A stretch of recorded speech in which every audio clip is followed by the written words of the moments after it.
तो आम देखुचु विषय गुड़ाक जहाँ गोटे गणतांत्रिक देश हेबा उचित नुहे से प्रकार कार्य गुड़ाक आम देखु आज सत्य समाचार माने वाक्यर गोटे सत्यता को देखा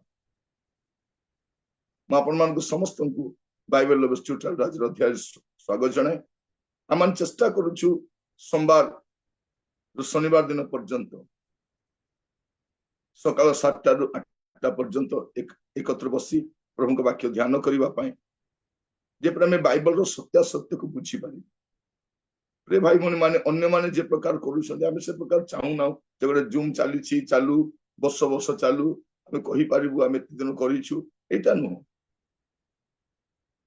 तेणु आपण माने मध्य वज्र सहित आसंतु आमे मध्य गोटे वज्र सहित ही करूछु एटा काहाको अनुप्राणित करिवा पय नुहे काको इन्फ्लुएंस करिवा पय नुहे काको आकर्षित करिवा पय नुहे काको आबद्ध कर रखिवा पय नुहे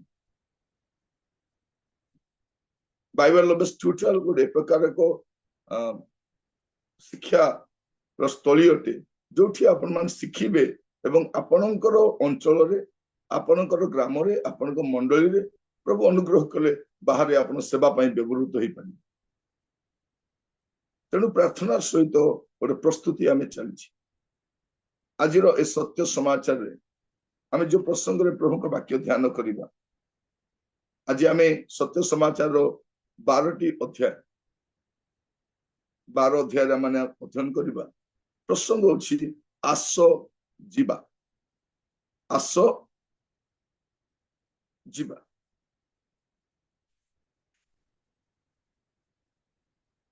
प्रिय भाई भौणी माने आमे उद्धार पाइछु कौन पाए उद्धार पाइछु जन उद्धार पाई नांती समान को उद्धार संवाद देवा पाए आमे ईश्वर को संतान काहे कि हिचु जन ईश्वर को संतान नुहंती समान को ईश्वर को संतान करबानी आमे स्वर्ग राज्यर नागरिक होइछु जो मान सेठिका नागरिक नुहंती समान को सेठिका नागरिक हेबा पे कहिबा आमे ए प्रकार एक देश रे बसवास करूछु जोठी लोक माने जिसु को बहुत कम जानंती आ अधिक घृणा करन बहुत घृणा करंती से भावती यदि आम जीशु को ग्रहण करवा आम संप्रदाय कमी जीव आमर प्रभाव कमी जीव ए प्रकार का मनोभाव सर बंचन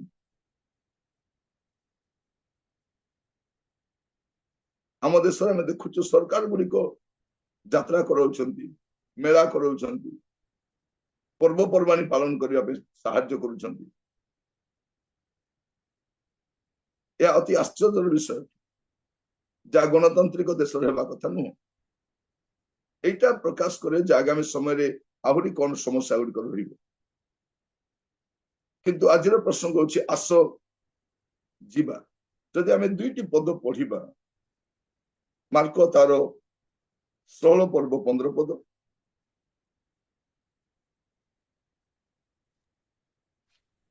पुणी यीशु सेमानकु कहिले तुमे माने समुदाय जगत को जाई समस्त मानव जाति निकटरे सुसमाचार घोषणा कर कौन लिखा जाछि प्रभु यीशु कहउछंती तुमाने कौन करिवो तुमे माने जीव स्पष्ट भाव यीशुंकर महान आदेश से कौन कहउछंती से समान कहिले तुमे माने समुदाय जगत को जाई यीशु कहउछंती समुदाय जगत को जाई समस्त मानव जाति निकटरे सुसमाचार घोषणा कर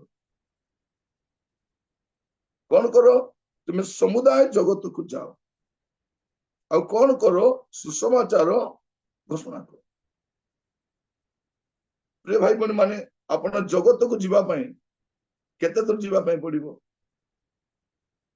जगत को जीवा पाए केते दूर जीवा पाए पड़िबो अपन को पड़ोसी घर ही आरंभ हुए सेटा भी जगत रे आसे आपणकर कर्म क्षेत्र को आपण जाई पारिबे आपणकर ग्राम को आपण जाई पारिबे आपणकर शहर को आपण पहुंची पारिबे आपणकर जिला को आपणकर राज्य को आपणकर देश को प्रभु को जाओ आ कौन करो सुसमाचार घोषणा करो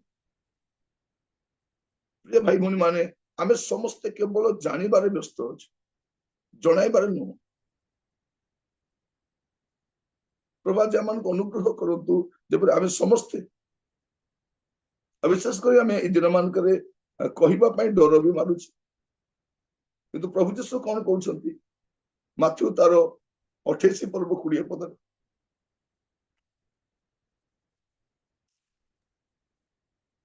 ମୁଁ ତୁମ୍ଭମାନଙ୍କୁ ଯେଉଁ ଯେଉଁ ଆଜ୍ଞା ଦେଇଅଛି ସେ ସବୁ ପାଳନ କରିବାକୁ ଶିକ୍ଷା ଦେଇ ସେମାନଙ୍କୁ ଶିଷ୍ୟ କର। ଆଉ ଦେଖ, ଯୁଗାନ୍ତ ପର୍ଯ୍ୟନ୍ତ ସଦାସର୍ବଦା ମୁଁ ତୁମ୍ଭମାନଙ୍କ ସଙ୍ଗେ ସଙ୍ଗେ ଅଛି।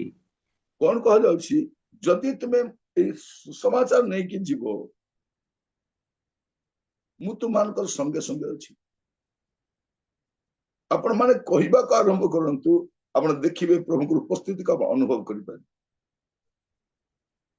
परे आपण चिंता करबे मु केमती कहि पारली केमती मु साहस कर कहि पारली मोर प्रिय भाई भौणी माने आमे एबे पर्यंत मुख खोली ना आ जने खोलंती एबे समान को बंद करिया चेष्टा कर लेखा रे अछि तुमे कुह मु तुम सहित अछि आ सबटु बड़ विषय कोन लेखा रे अछि प्रेरित 1 पर्व 8 पद रे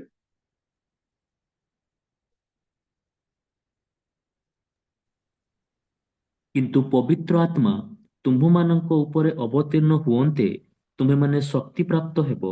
ଆଉ ଜେରୁସାଲେମ ସମସ୍ତ ଜିହୁଦା ପ୍ରଦେଶ ଓ ସମୀରଣ ପୁଣି ପୃଥିବୀର ପ୍ରାନ୍ତ ପର୍ଯ୍ୟନ୍ତ ସୁଦ୍ଧା ମୋର ସାକ୍ଷୀ ହେବ।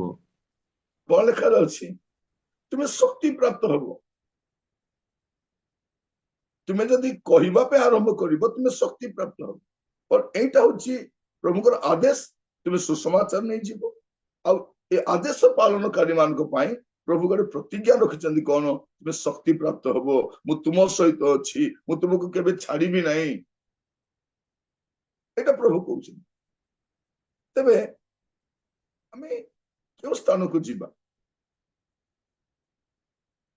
आज प्रसंग होची आस जीवा लेट्स गो आरंभ करिबा गोटे पाद तो काढिबा एबे पर्यंत आमे गुडे दिन धरी गोटे जगह काम करूछु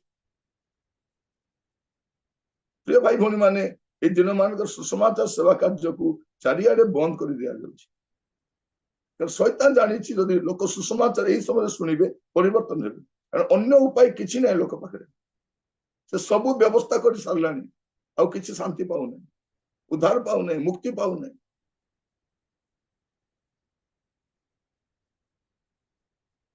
गत दिन मान को मु देखुथली ए कुंभ मेला रे जो मान साधु मान आसुचंती तांगर अवस्था तांगर रूप तांगर वेशभूषा देखला लागुची एमाने साधु एमाने समाधान आनिबे एमाने आनंद आनिबे मुक्ति आनिबे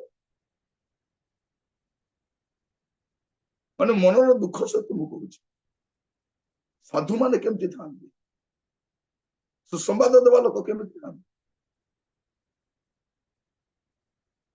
प्रिय माने शैतान ज्ञान चक्षु को अंध करिछि एपरि एक स्थल रे हमर दायित्व कोन आमे देशवासी को सुसमाचार कहिबा आम स्तर रे कहिबा आमे जोटी कहि परिबा सेठी कहिबा प्रभु आमान को अनुग्रह करंतु जेपर आमे अन्य मान को सुसमाचार दे पारि प्रार्थना करंतु जदि प्रभु अनुग्रह करंती आमे बाइबल लव ट्यूटोरियल रे किछि पम्पलेट्स गुडा हम तैयारी करिबा किछि छोटे छोटे बुकलेट्स गुडा तैयारी करिबा जा द्वारा हम अन्य मान को देई पारिबा प्रार्थना करंतु जदि प्रभु अनुग्रह करंती आमे से दिगरे मध्ये चेष्टा करिबा जेपरि आमे अन्य मान को देई पारिबा गोटे छोट 5-10 मिनट भी पढ़ू से लोक जानू जे प्रभु किए मोर प्रिय भाई भौणी माने आमे ए प्रकार को परिस्थिति रे बसवास करूछु जोटे आ किछि करि हेबो नै जदि आमे कहिबा नै हम देश विनष्ट होई जे हमको मुख खोलिबा पई पड़ी बाइबल कोन कहूछि मस्त आपण मन खोलंतु मार्क तारो 5 पर्व 19 पद आमे जीवा पे आमे कोठी की जी आमे सुसमाचार नै कोठी की जी मार्क 5 पर्व 19 पद हां କିନ୍ତୁ ଯୀଶୁ ଅନୁମତି ନ ଦେଇ ତାହାକୁ କହିଲେ ତୁମ୍ଭର ଗୃହକୁ ତୁମ୍ଭର ଆତ୍ମୀୟ ମାନଙ୍କ ନିକଟକୁ ଯାଅ ପୁଣି ପ୍ରଭୁ ତୁମ୍ଭ ନିମନ୍ତେ ଯେ କର୍ମ କରିଅଛନ୍ତି ଓ ତୁମ୍ଭ ପ୍ରତି ଯେଉଁ ଦୟା ଦେଖାଇଅଛନ୍ତି ସେଇ ସବୁ ସେମାନଙ୍କୁ ଜଣାଅ। ଏଠି ଆମେ ଦେଖୁଛୁ ଗୋଟେ ଗ୍ରାମରେ ପ୍ରଭୁ ଯୀଶୁ ଗଲେ, ଆଉ ସେଠି ଜଣେ ଲୋକ ସମାଧି ସ୍ଥଳରେ ରହିକି ନିଜକୁ ପ୍ରସ୍ତ୍ରାଘାତ କରୁଛି, କଷ୍ଟ ପାଉଛି, ଚିତ୍କାର କରୁଛି, ବିବସ୍ତ୍ର ହେଇ ବସିଛି। ପ୍ରଭୁ ତାକୁ ଭଲ କଲେ, ପ୍ରଭୁ ତାକୁ ଭଲ କରୁଛନ୍ତି। ଏବେ ସେଇ ଲୋକ ଯୀଶୁଙ୍କ ପଛରେ ଆସିବା ପାଇଁ ଚାହୁଁଛି, ଆଉ ସେଇ ଗାଁ ଲୋକ ଯୀଶୁଙ୍କୁ ସେ ଗାଁରେ ପଶେଇ ଦଉନାହାନ୍ତି, କାରଣ ସେମାନେ ଚାହୁଁନାହାନ୍ତି, ସେମାନଙ୍କୁ ଘୁଷୁରି ପସନ୍ଦ, କିନ୍ତୁ ଜଣେ ଲୋକ ପରିବର୍ତ୍ତନ ହେବା ପସନ୍ଦ ନାହିଁ। ଜଣେ ଲୋକ ପରିବର୍ତ୍ତନ ହଉ ଏଇଟା ସେମାନେ ଚାହାନ୍ତିନି, ଗାଁ ପରିବର୍ତ୍ତନ ହଉ ଚାହାନ୍ତି ନାହିଁ, ଗାଁ ଲୋକ ଭଲ ପଡନ୍ତୁ ଚାହାନ୍ତିନି। ତ ଏମିତିକା ଗୋଟେ ସ୍ଥଳରେ ପ୍ରଭୁ ଯୀଶୁ କଣ କହୁଛନ୍ତି, ତୁମେ ଯାଅ। ପ୍ରିୟ ଭାଇ ଭଉଣୀ ମାନେ, ଯୋଉ ସ୍ଥାନକୁ ସୁସମାଚାର ପ୍ରଚାରକ ଯାଇପାରୁନାହାନ୍ତି, ପାଳକ ପ୍ରଚାରକ ଯାଇପାରୁନାହାନ୍ତି, ସେ ଜାଗାକୁ କିଏ ଯାଇପାରିବେ? ଆପଣ ଯାଇପାରିବେ, ଆପଣଙ୍କର ଆତ୍ମୀୟ ମାନଙ୍କ ପାଖକୁ ଯାଇପାରିବେ। ଜଷ୍ଟ ଆପଣ ବସନ୍ତି, କଥାବାର୍ତ୍ତା ହୁଅନ୍ତି, ହସଗପ ହୁଅନ୍ତି, ଆପଣ ସେମାନଙ୍କ ପାଖକୁ ଯାଇପାରିବେ ଆଉ ସେମାନଙ୍କୁ କହିପାରିବେ। ପ୍ରଥମ ବିଷୟ, ଆପଣ କେତେ ଥର ଆପଣଙ୍କ ନିଜର ସାଙ୍ଗସାଥି ବନ୍ଧୁବାନ୍ଧବ ସହିତ କଥା ହେଇଛନ୍ତି, ଆପଣ ଫୋନ ଜରିଆରେ ବି କଥା ହେଇଛନ୍ତି, କିନ୍ତୁ କେବେ ପ୍ରଭୁଙ୍କର କଥା କହିଛନ୍ତି? ଏଇଟା ମୁଁ ପଚାରିବା ପାଇଁ ଚାହେଁ। ଆପଣ ଏତେ ବର୍ଷ ସାଙ୍ଗସାଥି ମାନଙ୍କ ସହିତ ଚାକିରି କଲେଣି, ବ୍ୟବସାୟ କଲେଣି, କିଛି ଗୋଟେ କହିଛନ୍ତି? ଆପଣଙ୍କ ଘରକୁ ଗୋଟେ କାମ ବାଲି ଆସେ, କାମ କରିଯାଏ, କେବେ ଯୀଶୁଙ୍କ କଥା କହିଛନ୍ତି? ତା ପାଇଁ ପ୍ରାର୍ଥନା କରିଛନ୍ତି? ଆମେ ଖାଲି ଚିନ୍ତା କରୁଛୁ, ମୋର ବାସନ ମଜା ହେଇନାହିଁ, ମୋ ଲୁଗା ସଫା ହେଇନାହିଁ, ମୋ ଘର ଝାଡୁ କରିନାହିଁ।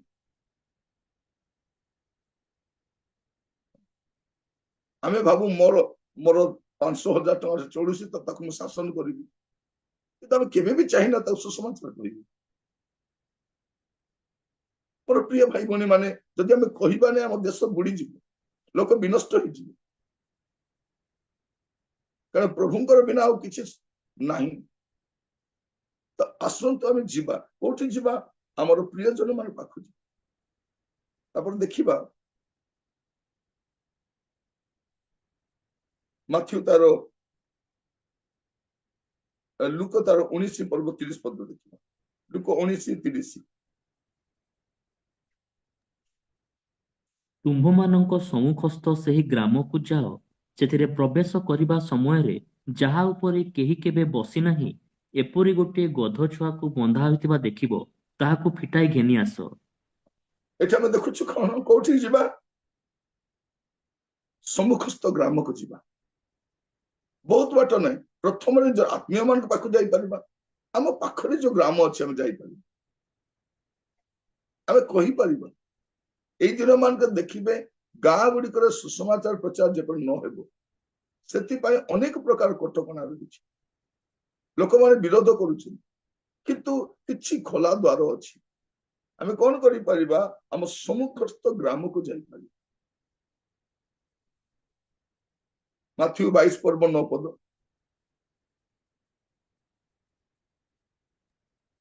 ଏଣୁ ତୁମ୍ଭେମାନେ ରାଜଦଣ୍ଡ ଗୁଡ଼ିକର ଛକେ ଛକେ ଯାଇ ଯେତେ ଲୋକଙ୍କର ଦେଖା ପାଅ, ସେମାନଙ୍କୁ ବିବାହ ଉତ୍ସବକୁ ନିମନ୍ତ୍ରଣ କର।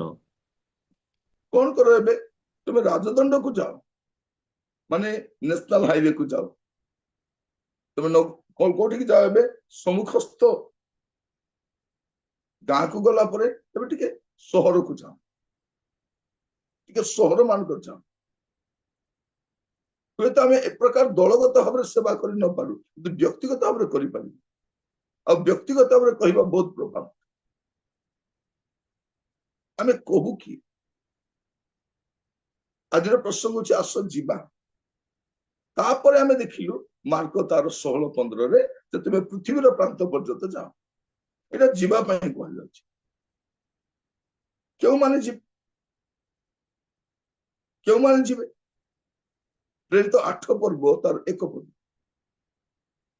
ପ୍ରେରିତ 8 ପର୍ବ ତାର 1 ପଦ। ସାଉଲ ତାଙ୍କ ପ୍ରାଣନାଶରେ ସମ୍ମତ ଥିଲେ, ସେହିଦିନ ଜେରୁସାଲେମରେ ଥିବା ମଣ୍ଡଳୀ ପ୍ରତି ଅତିଶୟ ତାଡ଼ନା ଘଟିଲା। ସେଥିରେ ପ୍ରେରିତମାନଙ୍କ ଛଡ଼ା ଅନ୍ୟ ସମସ୍ତେ ଜିହୁଦା ପ୍ରଦେଶ ଓ ସମୀରଣ ଅଞ୍ଚଳ ସମୂହର ଚାରିଆଡେ ଛିନ୍ନ ଭିନ୍ନ ହୋଇଗଲେ। ସମସ୍ତେ କଣ ହେଲେ ଛିନ୍ନ ଭିନ୍ନ ହେଇଗଲେ। ତାଡନା ହେଲାରୁ ସମସ୍ତେ ଛିନ୍ନ ଭିନ୍ନ ହେଇଗଲେ। ତାପରେ 8 ପର୍ବ 4 ପଦ, ସେଥିରେ ଯେଉଁମାନେ ଛିନ୍ନ ଭିନ୍ନ ହୋଇଥିଲେ ସେମାନେ ଚତୁର୍ଦିଗରେ ଭ୍ରମଣ କରୁ କରୁ ସୁସମାଚାରର ବାକ୍ୟ ପ୍ରଚାର କଲେ। କଣ ହେଲେ ଛିନ୍ନ ଭିନ୍ନ ହେଲେ ତାଡନା ସକାଶେ, କିନ୍ତୁ କଣ କଲେ? ଛିନ୍ନ ଭିନ୍ନ ହେଇଗଲେ ସତ କଥା, କିନ୍ତୁ ସୁସମାଚାର ବି ପ୍ରଚାର କଲେ। ମୋର ପ୍ରିୟ ଭାଇ ଭଉଣୀ ମାନେ, ଛିନ୍ନ ଭିନ୍ନ ହେଇ ଯାଉଛନ୍ତି ଚାରିଆଡେ, କିନ୍ତୁ ଛିନ୍ନ ଭିନ୍ନ ହେଇଯିବା ସତ୍ତ୍ୱେ ସୁଦ୍ଧା ଏମାନେ କଣ କରୁଛନ୍ତି? ସୁସମାଚାର କହୁଛନ୍ତି। ଆପଣଙ୍କ ଜୀବନରେ ଦୁଃଖ ଥିବ, ସମସ୍ୟା ଥିବ, କଷ୍ଟ ଥିବ, ନିନ୍ଦା ଥିବ, ପ୍ରତିବାଦ ଥିବ, ତା ସତ୍ତ୍ୱେ ମଧ୍ୟ କରିବାର ଅଛି। ପ୍ରଭୁ ଅନୁଗ୍ରହ କରନ୍ତୁ ଯେପରି ଆମେ ଅନ୍ୟମାନଙ୍କୁ କହିପାରିବୁ।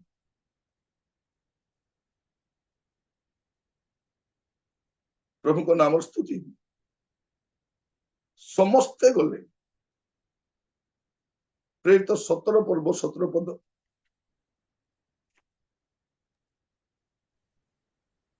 ତେଣୁ ସେ ସମାଜ ଗୃହରେ ଯିହୁଦୀ ଓ ଯିହୁଦୀ ମତାବଲମ୍ବୀ ବିଜାତୀୟମାନଙ୍କ ସହିତ ଆଉ ବଜାର ଛକରେ ପ୍ରତିଦିନ ଯେଉଁମାନଙ୍କ ସାଙ୍ଗରେ ଦେଖା ହେଉଥିଲା ସେମାନଙ୍କୁ ଉପଦେଶ ଦେଉଥିଲେ।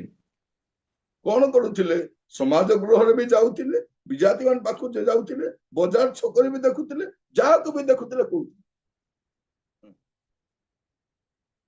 ଇଂରାଜୀରେ ଗୋଟେ କୁହନ୍ତି ଗସିପ ଦ ଗସ୍ପେଲ ବୋଲି। କଣ ଗସିପ ଦ ଗସ୍ପେଲ? ମାନେ ଆମେ ଯୋଉ ଗପସପ କରୁଛୁ, କଥାବାର୍ତ୍ତା କରୁଛୁ, ଆଲୋଚନା କରୁଛୁ, ଆମର ଆଲୋଚନାର ବିଷୟ ସୁସମାଚାର ହେବା ଦରକାର। ଆମର କଥାବାର୍ତ୍ତାର ବିଷୟ ସୁସମାଚାର ହେବା ଦରକାର। ଦିନକ ମଧ୍ୟରେ ଆପଣ ପ୍ରଭୁଙ୍କ ବିଷୟ କିଛି ମଧ୍ୟ କୁହନ୍ତୁ। ଆପଣଙ୍କ ଘରେ ଯେ ଆସିଥିବେ ସାଙ୍ଗସାଥି, ଟିକେ କଥା ଚଳରେ ବି କଥା ହୁଅନ୍ତୁ। ଦେଖନ୍ତୁ, ଆମେ କଥା ନ ହେଇ ରହିପାରିବାନି, ରହିପାରିବା କି ନାଇଁ? ଆମେ କଥା ହଉ, କିନ୍ତୁ କଥା ହେଲେ କଣ ହଉ? ଆପଣଙ୍କ ସାମ୍ନାରେ ଯିଏ ବି ଆସିବ ସେ ସମସ୍ୟା ନେଇ ଆସିବ, ସମସ୍ୟା ବିଷୟରେ କହିବ ସେ। ଆମେ ଦେଖିବେ ନାଇଁ, ଦରଦାମ ବଢିଗଲା, ଅମୁକ ବଢିଗଲା, ଚାରିଆଡେ ଟେନସନ, ବହୁତ ଚିନ୍ତା ହଉଛି, ଅମୁକ ହଉଛି, ଆପଣ ସେଇଠୁ ଆରମ୍ଭ କରିପାରିବେ। ମୋର ବି ସେଇ କଥା, କିନ୍ତୁ ମୁଁ ଚିନ୍ତା କରେ ନାହିଁ, ମୁଁ ପ୍ରଭୁଙ୍କ ଉପରେ ଚିନ୍ତାର ଭାର ପକାଏ। କାରଣ ବାଇବଲରେ ପ୍ରଭୁ କହିଛନ୍ତି, ତୁମର ସବୁ ଚିନ୍ତାର ଭାର ମୋ ଉପରେ ପକା।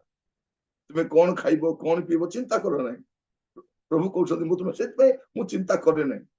ସୁସମାଚାର ହେଇଗଲା ତା ପାଇଁ, ବସ୍ ମୁଁ ସେ ଚିନ୍ତା କରେନି। ନାଇଁ ଆମର ଦେହ ଖରାପ ଅଛି, ଆପଣ ବି କହିପାରିବେ ନାଇଁ ଆମ ଘରେ ବି ଦେହ ଖରାପ ଅଛି, କିନ୍ତୁ ଆମେ ପ୍ରଭୁଙ୍କ ବିଶ୍ୱାସ କରୁ। ପ୍ରଭୁ କହିଛନ୍ତି ମୁଁ ତୁମର ଆରୋଗ୍ୟକାରୀ, ଆଉ ତାଙ୍କର ଭରସାରେ ଆମେ ଟ୍ରିଟମେଣ୍ଟ ବି କରୁଛୁ, ସବୁ କରୁଛୁ। କିନ୍ତୁ ସେ ସୁସ୍ଥକାରୀ ପରମେଶ୍ୱର, ସେ ଅନେକକୁ ସୁସ୍ଥ କରିଥିଲେ, ଆମକୁ ବି ଅତୀତରେ ଅନେକ ଥର ସୁସ୍ଥ କରିଛନ୍ତି, ସେ ଏବେ ବି ସୁସ୍ଥ କରିବେ। କେହି ଯଦି ଚାଲିଗଲେ, ସେ ଦୁଃଖର କଥା କହୁଛି, ଅମୁକ ଲୋକ ମରିଗଲା, ସମକ ମରିଗଲା, ନାଇଁ, ଆମେ ବି ଦିନେ ମରିବା, କିନ୍ତୁ ଆମମାନଙ୍କ ବିଶ୍ୱାସ ଅଛି ଯୋଉଦିନ ଆମେ ମରିବୁ ପ୍ରଭୁଙ୍କ ରାଜ୍ୟକୁ ଯିବୁ। ଏଇ ଭରସାରେ ଆମେ ବଞ୍ଚୁଛୁ। ଘର ଦ୍ୱାର କରିଛୁ, ସତ କଥା, ଚାକିରି କରୁଛୁ, ବ୍ୟବସାୟ କରୁଛୁ, ଜମି ବାଡି ରଖିଛୁ, କିନ୍ତୁ ଆମେ ବି ଯେବେ ଚାଲିଯିବୁ ଆମେ ବି ପ୍ରଭୁଙ୍କ ରାଜ୍ୟକୁ ଯିବୁ। ଯୀଶୁ କହିଛନ୍ତି ମନ ପରିବର୍ତ୍ତନ କଲେ, ସେଥିପାଇଁ ମନ ପରିବର୍ତ୍ତନ କରି ଯୀଶୁକୁ ବିଶ୍ୱାସ। ଆପଣ ପ୍ରତ୍ୟେକ କଥାବାର୍ତ୍ତାକୁ ଘୁରେଇକି କଣ କରିପାରିବେ, ଏଇଟା ମୁଁ କହିବା। ପ୍ରତିଟି ଛୋଟ ଛୋଟ ବିଷୟ।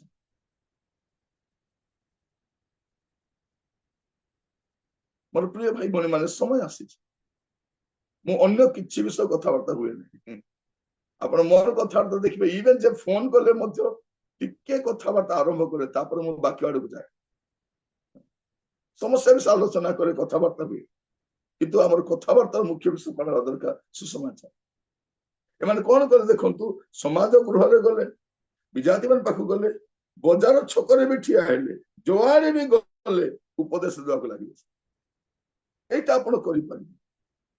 ପ୍ରେରିତ 20 ଦେଖନ୍ତୁ, ପ୍ରେରିତ 20:20। କିପରି କୌଣସି ହିତକର ବିଷୟ ତୁମ୍ଭମାନଙ୍କ ନିକଟରେ ଜଣାଇବାକୁ, ପୁଣି ପ୍ରକାଶରେ ଓ ଘରେ ଘରେ ତୁମ୍ଭମାନଙ୍କୁ ଶିକ୍ଷା ଦେବାକୁ ସଂକୁଚିତ ନ ହୋଇ ଈଶ୍ୱରଙ୍କ ପ୍ରତି ମନ ପରିବର୍ତ୍ତନ ପୁଣି ଆମ୍ଭମାନଙ୍କ ପ୍ରଭୁ ଯୀଶୁଙ୍କ ପ୍ରତି ବିଶ୍ୱାସ ବିଷୟରେ ଜିହୁଦୀ ଓ ଗ୍ରୀକ ମାନଙ୍କ ନିକଟରେ ସାକ୍ଷ୍ୟ ଦେଉଥିଲି, ତାହା ତୁମ୍ଭେମାନେ ଜାଣ। ଦେଖନ୍ତୁ କେତେ ସୁନ୍ଦର ଲେଖାଯାଉଛି, କିନ୍ତୁ କୌଣସି ହିତଜନକ ବିଷୟ ତୁମମାନଙ୍କ ନିକଟରେ ଜଣାଇବାକୁ ପୁଣି ପ୍ରକାଶରେ ଆଉ ଘରେ ଘରେ ତୁମମାନଙ୍କୁ ଶିକ୍ଷା ଦେବାକୁ ସଂକୁଚିତ ହୋଇ ନ ହୋଇ, ମୁଁ କହିବାର ଉଦ୍ଦେଶ୍ୟ କଣ, ଆପଣ କୁହନ୍ତୁ।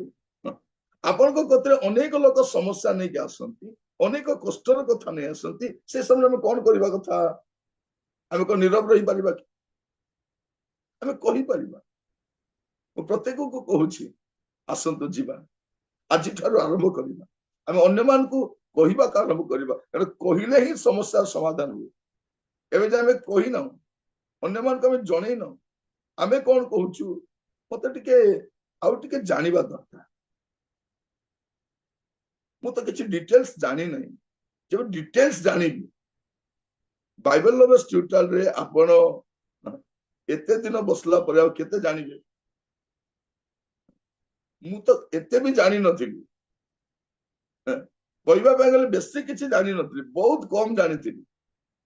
କିନ୍ତୁ ମୁଁ କଲେଜରେ ହଷ୍ଟେଲ ଗୁଡାକରେ ବାଇବେଲ ଷ୍ଟଡି ନେବାକୁ ଯାଉଥିଲି। ମୁଁ ଯେତେବେଳେ ସପ୍ତମ ଶ୍ରେଣୀ ପଢୁଥିଲି, ସେଇ ସମୟରେ ଗୋଟେ ହଷ୍ଟେଲରେ, ଖ୍ରୀଷ୍ଟିଆନ ହଷ୍ଟେଲରେ ମୁଁ ଯାଇକି ବାଇବେଲ ଷ୍ଟଡି ନିଏ ସପ୍ତାହକୁ ଥରେ। କଲେଜକୁ ଯାଏ ହାଫ ପ୍ୟାଣ୍ଟ ପିନ୍ଧିକି। ସପ୍ତମ ଶ୍ରେଣୀ ପଢୁଥାଏ, କଲେଜରେ ଯାଏ ବାଇବେଲ ଷ୍ଟଡି ନେବା ପାଇଁ। ମୁଁ 10th କ୍ଲାସ ପଢିଲା ପରେ ମତେ ଫୁଲ ପ୍ୟାଣ୍ଟ ମୁଁ ପିନ୍ଧିଲି। 10th କ୍ଲାସ ଯେବେ ପାସ୍ ହେଲି, କଲେଜ ଗଲି, ଯଦି କଲେଜରେ ବି ହାଫ ପ୍ୟାଣ୍ଟ ଥାନ୍ତା ବୋଧେ ମୁଁ କଲେଜରେ ବି ହାଫ ପ୍ୟାଣ୍ଟ ପିନ୍ଧିକି ଯାଇଥାନ୍ତି। ଯେତେବେଳେ ଆଜିକାଲି ପରିସ୍ଥିତି ଅଲଗା ବିଷୟ, ସେ ସମୟରେ ବାପା ମାଙ୍କ ସେଠି ଥିଲା। ତ ମୁଁ ହାଫ ପ୍ୟାଣ୍ଟ ପିନ୍ଧିକି ହଷ୍ଟେଲରେ ଯାଇଛି ବାଇବେଲ ଷ୍ଟଡି ନେବା ପାଇଁ, କଲେଜ ହଷ୍ଟେଲରେ ଯାଇଛି ବାଇବେଲ ଷ୍ଟଡି ନେବା। ବେଶୀ ଜାଣିନଥିଲି, କିନ୍ତୁ ଯେତିକି ଜାଣିଥିଲି ସେତିକି ମୁଁ କହୁଥିଲି। ଏବେ ଯେତିକି ଜାଣୁଛି ସେତିକି କହୁଛି, ଆଗକୁ ଟିକେ ଅଧିକା ଜାଣିଲେ ଆଉ ଅଧିକା କରିବି। ଆମେ କଣ କରିବା? ସଂକୁଚିତ ହେବାନି। ମୁଁ କାହିଁକି କଥା କହୁଛି ପ୍ରିୟ ଭାଇ ଭଉଣୀ ମାନେ, କେବେ ମଧ୍ୟ ପୃଥିବୀରେ ଅଧିକ ଲୋକ ନଥିଲେ, ସୁସମାଚାର ପ୍ରଚାର କରିବା ପାଇଁ କେବେ ମଧ୍ୟ ଅଧିକ ଲୋକ ନଥିଲେ, ସବୁବେଳେ କମ, ସର୍ଟେଜ। ତେଣୁ ଆପଣଙ୍କୁ ମତେ ତ କହିବାକୁ ପଡେ। ବସ୍ତ ଆପଣ ଖୋଲନ୍ତୁ ମାଥ୍ୟୁ ତାର 9 ପର୍ବ 37 ପଦ, ମାଥ୍ୟୁ 9 ପର୍ବ ତାର 37 ପଦ। ସେତେବେଳେ ଯୀଶୁ ଆପଣା ଶିଷ୍ୟମାନଙ୍କୁ କହିଲେ, ଶସ୍ୟ ସିନା ପ୍ରଚୁର, ମାତ୍ର କାର୍ଯ୍ୟକାରୀମାନେ ଅଳ୍ପ। କଣ ଲେଖା ଅଛି? କାର୍ଯ୍ୟକାରୀ ମାନେ ଅଳ୍ପ। କାର୍ଯ୍ୟକାରୀ ମାନେ ସବୁବେଳେ ଅଳ୍ପ, ବାକି ଅଧିକ ଅଛି। ଅନ୍ୟ ବିଷୟ ଗୁଡାକରେ ଅଧିକ ଲୋକ ଅଛନ୍ତି, କିନ୍ତୁ କାର୍ଯ୍ୟକାରୀ ଅଳ୍ପ। ଶିକ୍ଷକ ଦେଖନ୍ତୁ, କେତେ ଶିକ୍ଷକ ଅଛନ୍ତି, କେତେ ପୋଲିସ ବାଲା ଅଛନ୍ତି, କେତେ ନର୍ସ ଅଛନ୍ତି, କେତେ କେତେ ଡକ୍ଟର୍ସ ଅଛନ୍ତି, କିନ୍ତୁ ପ୍ରଚାରକ କେତେ ଅଛି? ତ ଆଜି ପ୍ରଭୁ ତାଙ୍କର ବାକ୍ୟ ଦ୍ଵାରା ଆମମାନଙ୍କ ସହିତ କଥା ହଉଛନ୍ତି।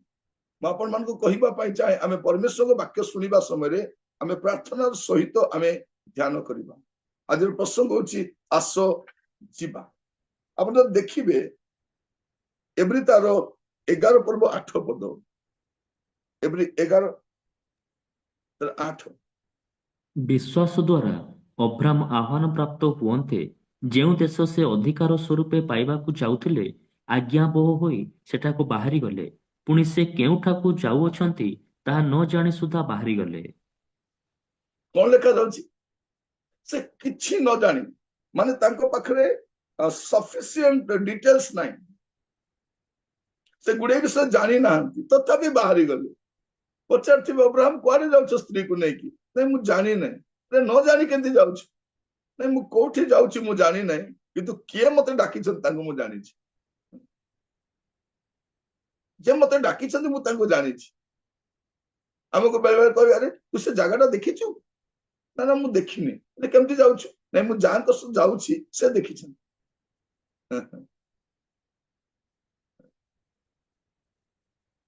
ମୁଁ ପ୍ରଥମ ଥର ଯେତେବେଳେ ଗୋଟେ ବିଷୟ ପ୍ରଥମ ଥର ହୁଏ, ମୁଁ ଯେତେବେଳେ ପ୍ରଥମ ଥର ଉଡାଜାହାଜରେ ଗଲି, ମୁଁ ଜାଣି ନାହିଁ କେମିତି ଯିବେ, କୋଉଠି ଯିବେ, ଭିତରେ ଗଲା ପରେ କୁଆଡେ ଯିବେ ଲାଗେଜ ଦେବା ପାଇଁ, ତାପରେ କୋଉଠିକି ଯିବେ, ତାପରେ କୋଉଠି ବସିବେ, ତାପରେ କେମିତି ବସିବେ, ମୁଁ କିଛି ଜାଣିନି। କିନ୍ତୁ ମୁଁ ଯାହାଙ୍କ ସହିତ ଯାଉଥିଲି ବୁଢା ଭାଇଙ୍କ ସହିତ, ଆଚାର୍ଯ୍ୟ ପ୍ରଦୀପ ଦାସ, ତାଙ୍କ ସହିତ ମୁଁ ଯାଉଥିଲି। ସେ କହିଲେ ନିରଞ୍ଜନ ପ୍ରଥମ ଥର ଯାଉଛ? ହଁ ଆଜ୍ଞା ଯାଉଛି, କିଛି ଚିନ୍ତା ନାହିଁ, ମୁଁ ଅଛି, ଚାଲ। ତାପରେ କହିଲେ ଦେଖ ପରେ ମୁଁ କେବେ ନଥିବି, କିନ୍ତୁ ମୁଁ ଥିବା ସମୟ ବତେଇ ଦଉଛି, ଏଇଠି ଯିବ, ତାପରେ ଏଇଠି ଯିବ, ତାପରେ ଏଇଠି ଯିବ, ତାପରେ ଏମିତି କରିବ, ତୁମେ କର ଏଇଟା। ମତେ ସେ କରିକି ବତେଇଲେ। ତାପରେ କହିଲେ ଚାଲ ସେଠି ଯାଇ ଚା ପିଇବା, ଟିକେ ଚା ପିଇବା କୁହନ୍ତି, ଚା ଖାଇବା ବୋଲି କହନ୍ତି, ଚା ଖାଇବା ବେଙ୍ଗଲୁରୁରେ ଖାଆନ୍ତି ତ, ସେ କହନ୍ତି ଚା ଖାଇବା। ମୁଁ କହିଲି ଖାଇବା, ଏତେ ଦାମ? ମୁଁ କହିଲି ଜାହାଜରେ ବସ, ଥରେ ପିଇ ଦେଇଥିବା, ତାପରେ ଚା ପିଇଲୁ, ତାପରେ ଓହ୍ଲେଇଲୁ, ତାପରେ କେମିତି ଯିବା, କଣ କରିବା, ଏଭ୍ରିଥିଙ୍ଗ।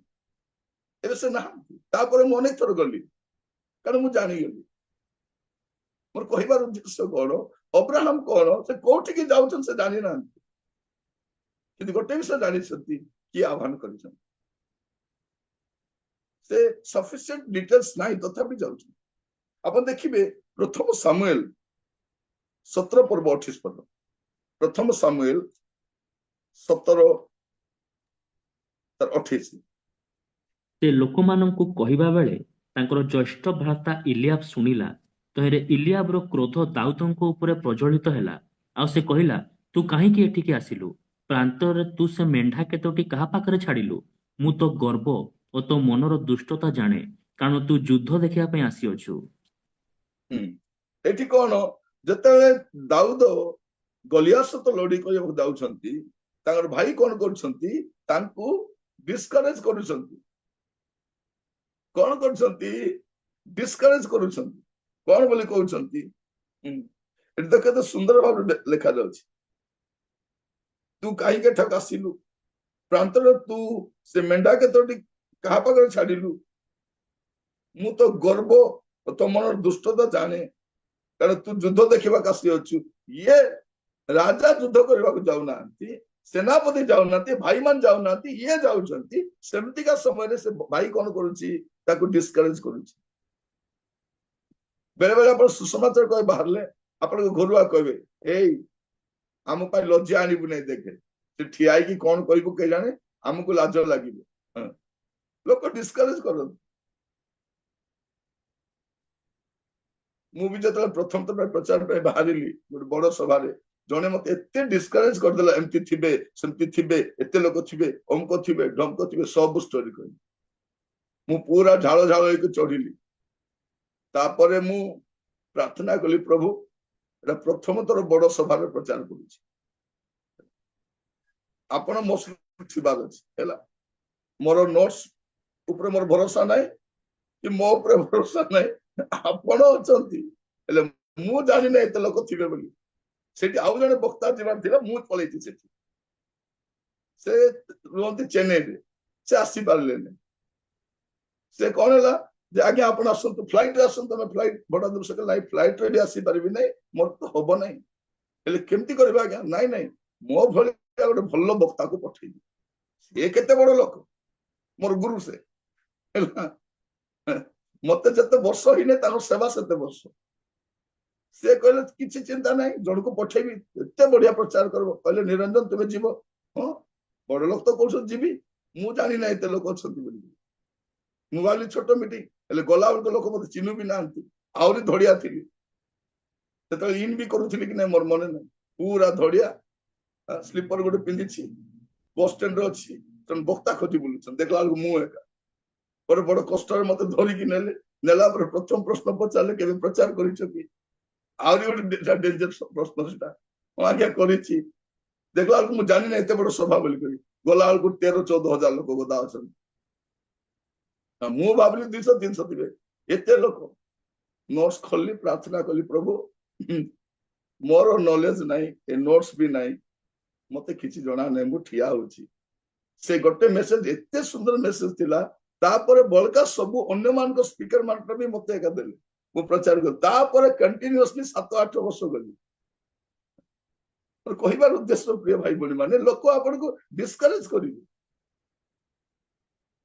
ତଥାପି ଆପଣ ଯିବାର ଅଛି। ଦାଉଦ ଯଦି ଡିସ୍କରେଜ ହେଇଯାଇଥାନ୍ତା ଗଲିଆତକୁ ମାରି ପାରିନଥାନ୍ତା। ଆପଣଙ୍କୁ ବି ଲୋକ ଡିସ୍କରେଜ କରିବେ। ଅବ୍ରାହମଙ୍କ ପାଖରେ ଯଥେଷ୍ଟ ସୂଚନା ନଥିଲା, ତଥାପି ସେ ଗଲେ। ଦାଉଦଙ୍କୁ ଲୋକ ନିରୁତ୍ସାହିତ କରି ତଥାପି ସେ ଗଲେ। ଆପଣ ଦେଖିବେ ଯାତ୍ରା ପୁସ୍ତକ ତାର 4 ପର୍ବ 10-11 ପଦ, ଯାତ୍ରା 4 ତାର 10-11। ଅନନ୍ତରେ ମୂଷା ସଦାପ୍ରଭୁଙ୍କୁ କହିଲେ, ହେ ପ୍ରଭୁ, ଏ ସମୟ ପୂର୍ବରେ ଅବା ଆପଣ ନିଜ ଦାସ ସହିତ ଆଳପ କଲା ଉତ୍ତାରେ ହେଁ ମୁଁ ବାକ୍ୟପତି ନୁହେଁ, ମାତ୍ର ମୁଁ ବାକ୍ୟରେ ଧୀର ଓ ଜଡ଼ ଜୀବ ଅଟେ। ତରେ ସଦାପ୍ରଭୁ ତାଙ୍କୁ କହିଲେ, ମନୁଷ୍ୟର ମୁଖ କିଏ ନିର୍ମାଣ କରିଛନ୍ତି? ପୁଣି ମନୁଷ୍ୟକୁ ମୂକ ବା ବଧିର ଅବା ଦୃଷ୍ଟି ବିଶିଷ୍ଟ କିମ୍ବା ଦୃଷ୍ଟିହୀନ କିଏ କରଇ? ଆମ୍ଭେ ସଦାପ୍ରଭୁ କି ତାହା ନ କରୁ? 12 ପଦ। ଏଣୁ ଏବେ ଯାଅ, ଆମ୍ଭେ ତୁମ୍ଭ ମୁଖର ସହବର୍ତ୍ତୀ ହୋଇ ବକ୍ତବ୍ୟ କଥା ତୁମ୍ଭକୁ ଶିଖାଇବା। ତ ଏବେ ଯାଅ। ଆଜିର ପ୍ରସଙ୍ଗ ହଉଛି ଗଣ, ଆସ ଯିବା, ଆସ ଯିବା। ଆଜି ଆରମ୍ଭ କରିବା, ଗୋଟେ ପାଦ କାଢିବା, କହିବା ପାଇଁ ଆମେ ଆରମ୍ଭ କରିବା। ଏଠି ଏ କଣ କହୁଛନ୍ତି, ପ୍ରଭୁ ମୁଁ ତ କଥା ବି କହି ଜାଣେ ନା। ମାନେ କଣ ଦେଖୁଛୁ, ଟ୍ୟାଲେଣ୍ଟ ନାହିଁ। ସେ କହିବାର ମାନେ କଣ, ମୁଁ କହିପାରିବି ନାହିଁ, ମୁଁ କଥା ହିଁ ଜାଣି ନାହିଁ। ଆପଣଙ୍କର ମଧ୍ୟ ଟ୍ୟାଲେଣ୍ଟ ନାହିଁ, କଥା କହି ଜାଣି ନାହାନ୍ତି। କଥା କହି ନ ଜାଣିଲେ ବି କଥା କୁହନ୍ତୁ। ଆପଣଙ୍କର କୌଣସି ଟ୍ୟାଲେଣ୍ଟ ନାହିଁ, ପ୍ରଭୁଙ୍କ କଥା କୁହନ୍ତୁ। ଆପଣ ବାଇବଲରେ ଦେଖିବେ ଅନେକ ଲୋକଙ୍କୁ ଯେଉଁମାନେ ଟ୍ୟାଲେଣ୍ଟେଡ ସେମାନଙ୍କୁ ନାହିଁ, ଯାହାର କିଛି ଟ୍ୟାଲେଣ୍ଟ ନାହିଁ, ସେମାନଙ୍କୁ ପ୍ରଭୁ ବ୍ୟବହାର କରିଛନ୍ତି। ଦାଉଦଙ୍କର ଯୁଦ୍ଧର ଅନୁଭୂତି ନଥିଲା, ସେ ଯୁଦ୍ଧ କରିବା ପାଇଁ ଯାଉଛନ୍ତି। ଶିଷ୍ୟମାନେ କେବେ ପ୍ରଚାର କରିନଥିଲେ, ମାଛୁଆ ମାନେ ସେମାନେ ଆସି ପ୍ରଚାର କରୁଛନ୍ତି। କର ଆଦାୟ କରି ମାନେ ଆସି ପ୍ରଚାର କରୁଛନ୍ତି। ପ୍ରଭୁ ଆମମାନଙ୍କୁ ଅନୁଗ୍ରହ କରନ୍ତୁ।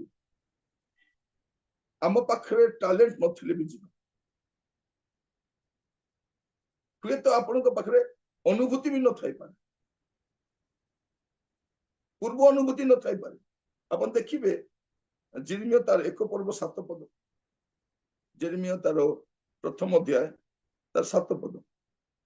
ମାତ୍ର ସଦାପ୍ରଭୁ ମୋତେ କହିଲେ, ମୁଁ ବାଳକ ବୋଲି କୁହ ନାହିଁ, କାରଣ ଆମ୍ଭେ ତୁମ୍ଭକୁ ଯାହା ନିକଟକୁ ପଠାଇବା ତୁମ୍ଭେ ତାହା ନିକଟକୁ ଯିବ, ଓ ଆମ୍ଭେ ତୁମ୍ଭକୁ ଯାହା ଆଜ୍ଞା କରିବା ତାହା ତୁମ୍ଭେ କହିବ। କଣ ଲେଖା ଅଛି, ବାଳକ ବୋଲି କୁହ ନାହିଁ। ମାନେ କଣ, ତୁମ ପାଖରେ ଏକ୍ସପିରିଏନ୍ସ ନାହିଁ ବୋଲି କୁହ ନାହିଁ। ମୁଁ ତ ବାଳକ, ମୋର ଏକ୍ସପିରିଏନ୍ସ କିଛି ନାହିଁ। ମୁଁ ଯିବା ପାଇଁ କାହିଁ କହୁଛି ଆପଣଙ୍କୁ, ଆପଣଙ୍କ ପାଖରେ ହୁଏତ ସଫିସିଏଣ୍ଟ ଇନଫର୍ମେସନ ନାହିଁ, ତଥାପି ଯାଆନ୍ତୁ। ଲୋକ ଡିସ୍କରେଜ କରୁଛନ୍ତି, ତଥାପି ଯାଆନ୍ତୁ। ଆପଣଙ୍କ ଟ୍ୟାଲେଣ୍ଟ ନାହିଁ, ତଥାପି ଯାଆନ୍ତୁ। ଆପଣଙ୍କ ଏକ୍ସପିରିଏନ୍ସ ନାହିଁ, ତଥାପି ବି। ମୋର ପ୍ରିୟ ମାନେ, ନାଇଁ ମୋର ଗାଡି ଚଲେଇବାର ଏକ୍ସପିରିଏନ୍ସ ନାହିଁ ତ ସେତେ ମୁଁ ଚଲାଉ ନାହିଁ। ପ୍ରଥମ ତ ଚଲେଇଲା ବେଳକୁ ସେମିତି କହିଲେ ଆଜି ନା ଗାଡି ଚଲେଇ ପାରୁନି, ଚଲେଇଥାନ୍ତେ କି ନାଇଁ? ଆପଣ ପ୍ରଥମ ଥର ଗାଡି ଚଲେଇବାକୁ ଆରମ୍ଭ କଲେ, ଏକ୍ସପିରିଏନ୍ସ ନଥିଲେ, ଏବେ ଏକ୍ସପିରିଏନ୍ସ ହେଇଯାଇଛନ୍ତି। ମୋର ଟିକେ ରାନ୍ଧିବାର ଏକ୍ସପିରିଏନ୍ସ ନାହିଁ ତ। ଆପଣ ପ୍ରଥମ ଥର ରାନ୍ଧିବାକୁ କିଛି ଜାଣିନଥିଲେ। ଲୁଣ ଆଗ ପକେଇବେ ନା ପରେ ପକେଇବେ, ପିଆଜ ଆଗ ପକେଇବେ ନା ତେଲ ଆଗ ପକେଇବେ, ହଳଦୀ ଗୁଣ୍ଡ ଆଗ ପକେଇବେ ନା ମସଲା ଗୁଣ୍ଡ ଆଗ, କିଛି ଜାଣିନଥିଲେ। କିନ୍ତୁ ପରେ ଏକ୍ସପିରିଏନ୍ସ ହେଲା ନା ନାହିଁ? ଏକ୍ସପିରିଏନ୍ସ ହେଲା। ପ୍ରଚାର ବି ସେମିତି।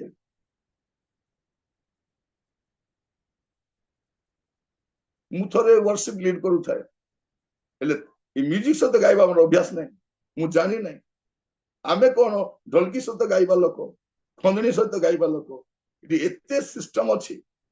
ମୁଁ ଗାଉଛି, ମୁଁ ଗୋଟେ ଆଡେ ଯାଉଛି, ସେମାନେ ଗୋଟେ ଆଡେ ଯାଉଛନ୍ତି। ପରେ ଗୋଟେ ପୁଅ ଆସିଗଲା, ସାର୍ କେମିତି ହଉଛି ସାର୍? ମୁଁ କହିଲି, ଦେଖରେ ବାବୁ, ମାନେ ମୁଁ ଏଇଟା ଜାଣିନାହିଁ, ତୁମେ ଜାଣିଛ, ତେଣୁ ତୁମେ ମତେ ଫଲୋ କରିବ, ମୁଁ ତୁମକୁ ଫଲୋ କରିପାରିବି ନାହିଁ। ହେଲା, ତୁମର ବାଜାକୁ ମୁଁ ଫଲୋ କରିବିନି, ତୁମେ ମତେ ଫଲୋ କରି ବଜାଇବ।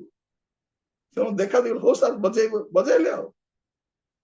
ପରେ ପରେ ଜାଣିଲି, ଏବେ ବି ମୁଁ ଜାଣିନାହିଁ ଗୋଟେ ବିଷୟ, କେତେବେଳେ ରହିବାର, କୋଉଠି, ଏଟା ଜାଣିନି।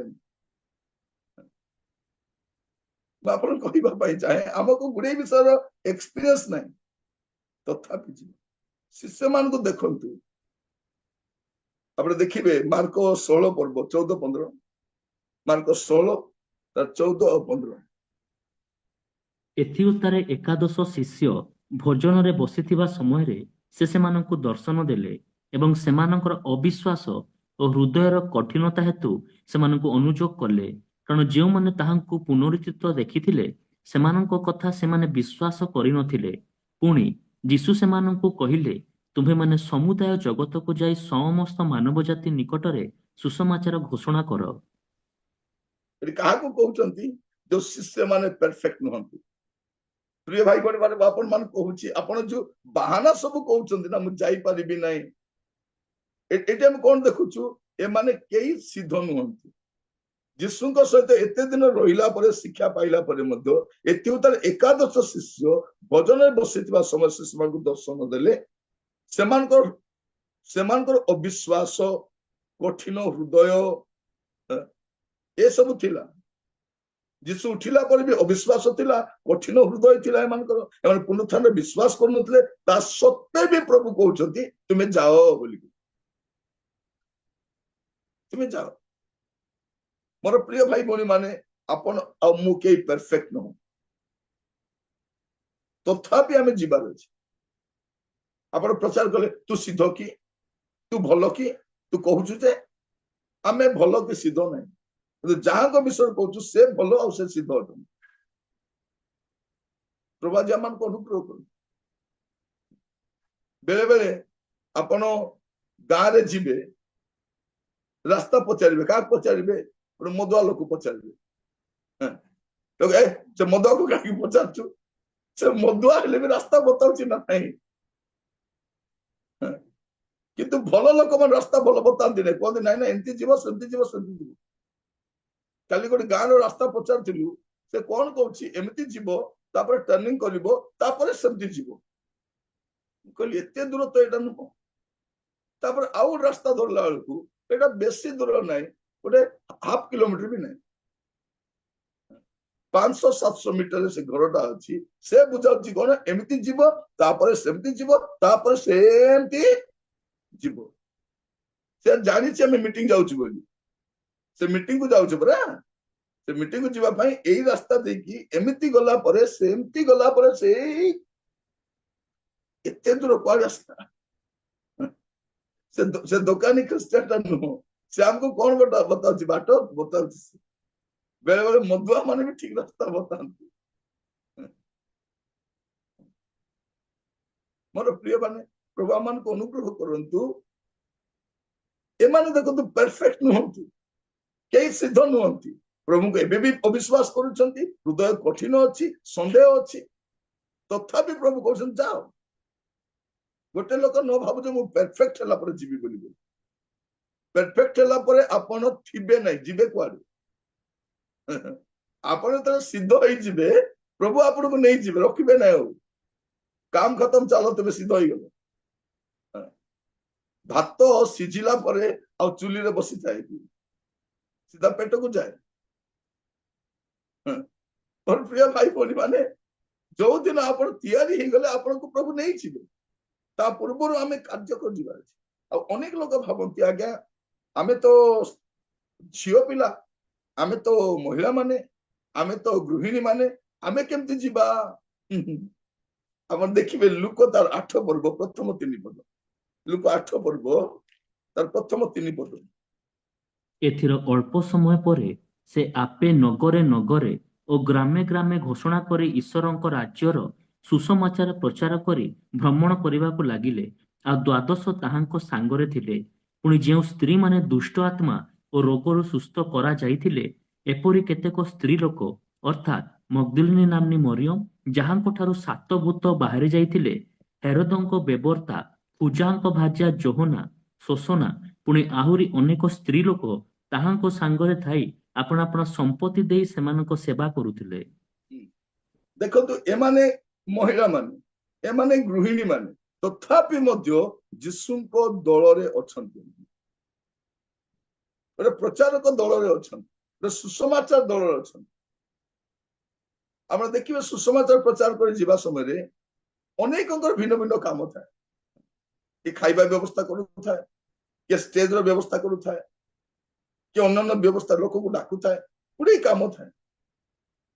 गोटे मीटिंग जनक द्वारा हुए नहीं, गोटे सेवा जनक द्वारा हुए नहीं, प्रचार जड़े करपारती तार परवर्ती आम पूर्ववर्ती विषय गुड़ाक समस्त को करने पड़ता है।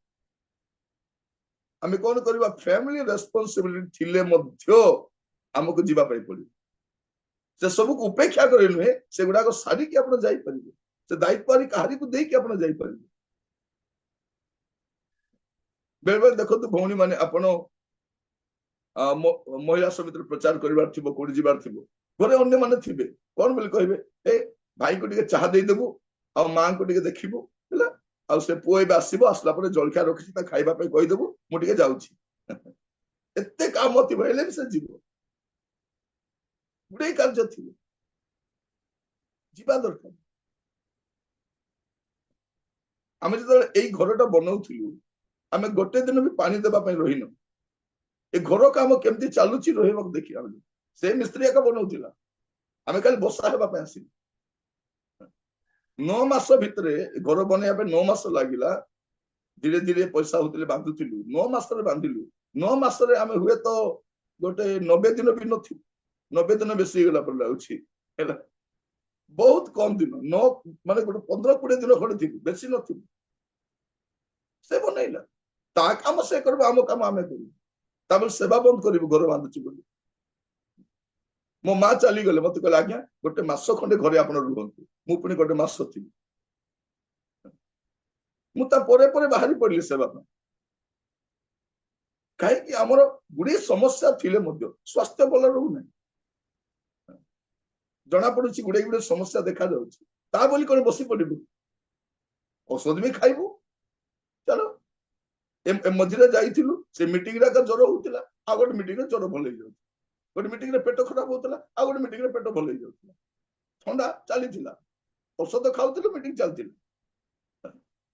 चारिआडे गले सब किसी औषध दौले कहते यहाँ पानी मिसाई पीब ठीक अच्छी यहाँ पाटे जाकी से ठीक अच्छी गरम पोशाक पीदेव ठीक अच्छी पिपली टे खाइब हाँ ठीक अच्छी मो सहित अदा खाइब ठीक अच्छी जोटा देले ठीक चलो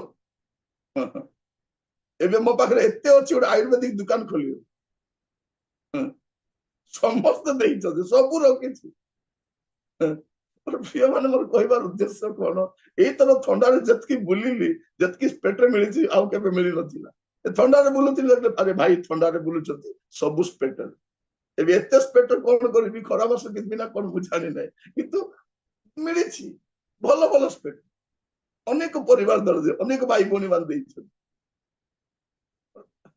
कहबार उद्देश्य कौन आमर समस्या थी कष्ट थी परिस्थिति अड़ुआ थी भी जीवार अच्छी आज प्रार्थना करवा केमती भी जीवी अनेक लोग कौन हुए चर्च रे हुए तो प्रभु आपन को व्यवहार कर चर्च रे व्यवहार कले भी आप बाहर को जान आप चर्च को दुनिया बोली भावी दियंतु आप देखिए प्रेरित 13 पर्व 1 2 3 प्रेरित 13 तर 1 और 2 3 ସେତେବେଳେ ଆଣ୍ଟିଓଖିଆ ସ୍ଥିତ ମଣ୍ଡଳୀରେ ବର୍ଣ୍ଣବା ସିମିଓନ ଯାହାଙ୍କୁ ନିଗର ବୋଲି କହନ୍ତି କୁରଣୀୟ ଲୁକିୟ ସାମନ୍ତ ରାଜା ହେରୋଦଙ୍କ ସହପାଳିତ ମନହେମ ଓ ସାଉଲ ଏହିପରି ଭାବବାଦୀ ଓ ଶିକ୍ଷକମାନେ ଥିଲେ।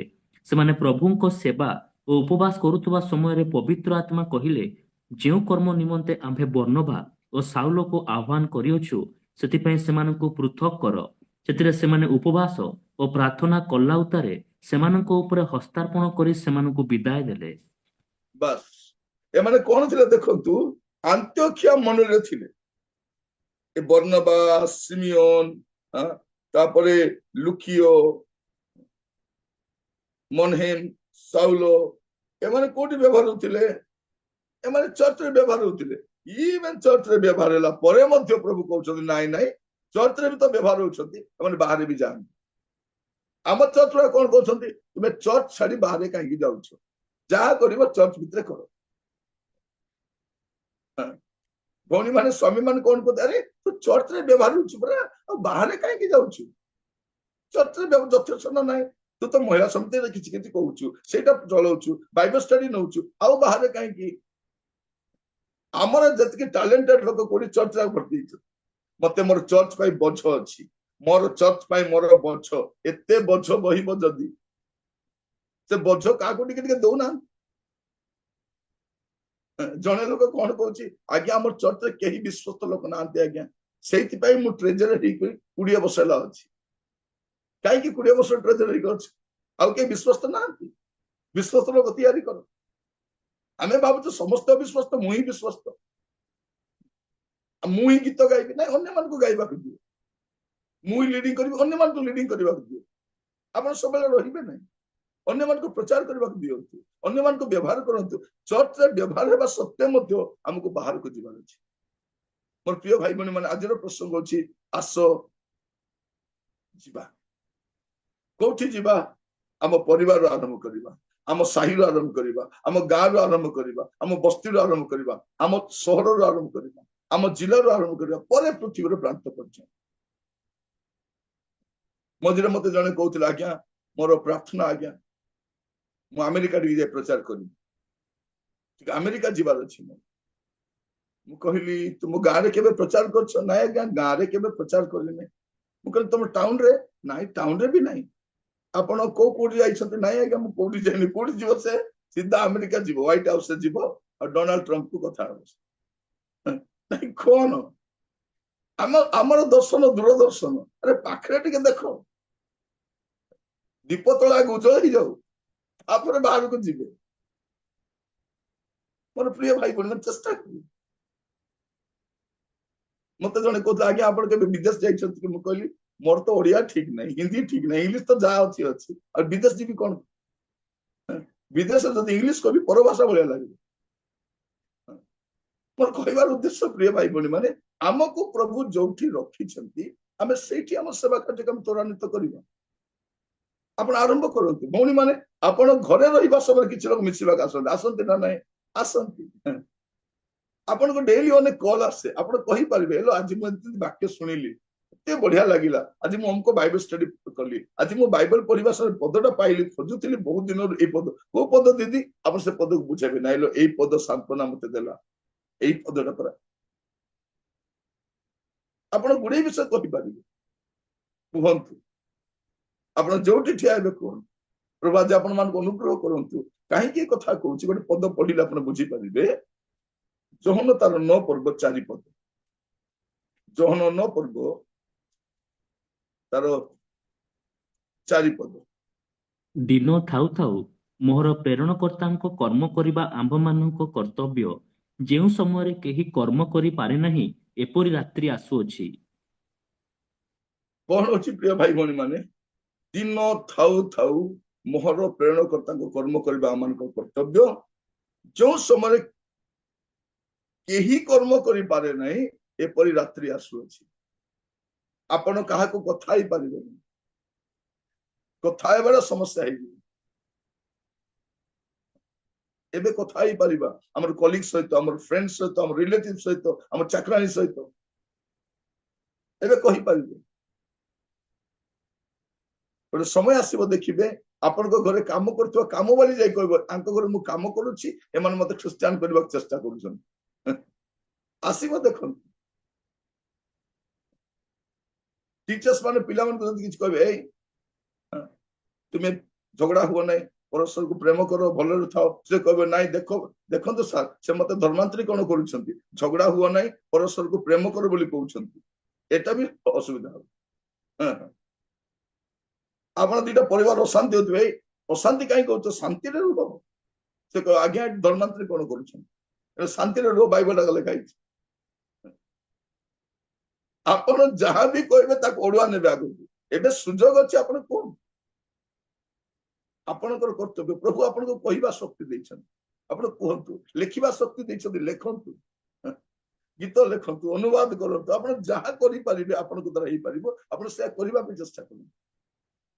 ଆସନ୍ତୁ ଯିବା, ପ୍ରାର୍ଥନା କରିବା। ଅନୁଗ୍ରହକାରୀ ପିତା ପରମେଶ୍ୱର, ମୁଁ ଆପଣଙ୍କୁ ଧନ୍ୟବାଦ ଦଉଛି, ଆପଣ ବାକ୍ୟ ଦ୍ୱାରା ଆମମାନଙ୍କ ସହିତ କଥା ହେଇଛନ୍ତି। ପ୍ରଭୁ ଆମେ ଯେପରି ପାରୁ ପର୍ଯ୍ୟନ୍ତ ଯଥାସାଧ୍ୟ ପ୍ରଭୁ ଆମେ ଯିବା ପାଇଁ, କହିବା ପାଇଁ ତତ୍ପର ହବୁ, ସାହାଯ୍ୟ କର ପ୍ରଭୁ। ଦିନ ଥାଉ ଥାଉ ଏଟା କାର୍ଯ୍ୟକାରୀ ଅଳ୍ପ ପ୍ରଭୁ। ପ୍ରଭୁ ଆମେ ଯେପରି ଘରୁ ବାହାରେ ପାଦ କାଢି ପାରିବୁ, ମଣ୍ଡଳୀର ବାହାରେ ପାଦ କାଢି ପାରିବୁ, ନିକଟସ୍ଥ ଲୋକମାନଙ୍କୁ କହିପାରିବୁ, ବନ୍ଧୁ ସମ୍ପର୍କୀୟ ମାନଙ୍କୁ କହିପାରିବୁ, ଆପଣଙ୍କର ବାକ୍ୟ କହିପାରିବୁ, ସାହାଯ୍ୟ କର प्रभु समय अति अल्प प्रभु अनेक आम चतुर्पार्श्व मृत्यु भोग कर पर्यंत आम कहीपु मो प्रार्थना करुच्ची प्रभु प्रत्येक को साहाय्य कर जेपरी अन्य मान को प्रभु आपण संवाद दे पारे प्रभु दयाकोरी साहाय्य कर पिता प्रार्थना शुणी धन्यवाद दूसरी आदर महिमा गौरव आपण को दे प्रार्थना आमर प्राणर प्रिय यीशु को नाम मागिली आमीन। ये पिता ईश्वर प्रेम प्रभु जीशु ख्रीष्ट अनुग्रह पवित्र आत्मा परमेश्वर शांति शक्ति सहभागिता चेतना परामर्श जीशु ख्रीष्ट को मेघमाला साक्षात करने पर्यंत आम प्रत्येक सहवर्ती हूँ आमीन।